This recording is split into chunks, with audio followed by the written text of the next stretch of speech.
On n'est pas bien? À la fraîche? Minute Papillon. Bonjour, c'est Laetitia Béraud, bienvenue dans Minute Papillon, le flash de midi 20 du jeudi 6 décembre. Gilets jaunes, affirmer comprendre la colère des contestataires, prévenir la violence des manifestations de samedi, c'est ce que répète l'Élysée qui a renoncé pour 2019 à l'augmentation de taxes sur les carburants.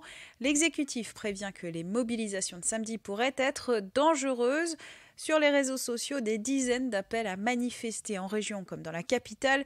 Certains gilets jaunes comme Éric Drouet disent vouloir rentrer dans le palais présidentiel à Paris.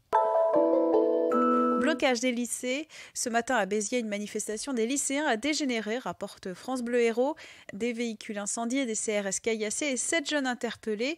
Le nombre de lycées touchés n'est pas énorme, mais c'est très violent, estime la ministre de l'Enseignement supérieur à l'opinion. Le ministre de l'Éducation nationale, lui, appelle au calme. Réponse du président de l'Union nationale lycéenne. Si jamais Jean-Michel Blanquer ne donne pas une réponse forte, il va y avoir des morts, dit-il sur BFM TV.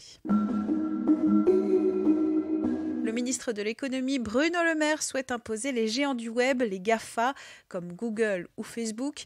Il annonce que la France introduira une taxe s'il n'y a pas d'accord européen. Son argument ce matin sur France 2, les géants du numérique font des profits considérables grâce aux consommateurs français et paient 14 points d'impôt en moins que nos PME. Le Français Martin Fourcade au top. À la Coupe du monde de biathlon, le quintuple champion olympique a remporté en fin de matinée l'individuel de Poklushka.